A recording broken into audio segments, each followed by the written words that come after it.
And so you really have to see on the whole how things work out.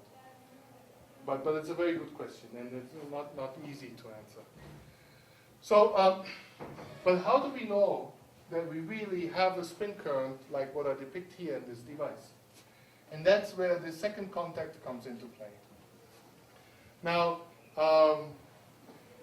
here, what I'll show you here then is what you do is you measure the voltage between the second contact and this normal metal far away from this injection point. Now, if the second material is the same as the first one, and if the magnetization is parallel to the first one, what will happen is that the Fermi level in the second contact will line up with the upper chemical potential in this material. When you switch the magnetization, what you see is that the Fermi level here will line up with the lower chemical potential. So by switching the magnetization, you generate a voltage contrast where you go from a positive voltage to a negative voltage. And the magnitude of the voltage difference tells you how much spin accumulation you have in the normal metal. And so by moving these contacts further away from each other, you can then see how spin current decays in your material.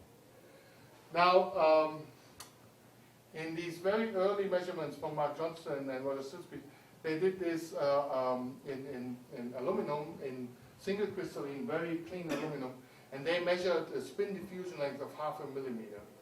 Now that seems outrageously long, and in fact nobody has ever reproduced that measurement. But to be honest, nobody has ever used high purity single crystalline aluminum again. If you use metallic thin films that are prepared with lithography and what, they are typically polycrystalline films. They have way more defects and impurities. And it took more than 15 years until in 2001 this experiment was reproduced using copper, and it was done in a group from Bart van Lees in Groningen in the Netherlands. And they measured the spin diffusion length for copper of about 1 micrometer, so much shorter.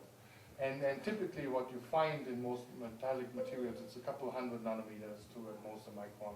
Semiconductors, it's a little longer. So when this came out in 2001, we became interested in this, and we started doing our own measurements. For example, we made measurements with devices made out of gold. So here you see a gold wire, 2 permalloy contacts. And so by passing a current here and measuring voltage there, we measure a spin diffusion length of about 60 nanometers. And in copper, here's a similar device, 2 copper contacts, two cobalt contacts. This is the copper wire. We measure a spin diffusion length of about 200 nanometers. Now, I want to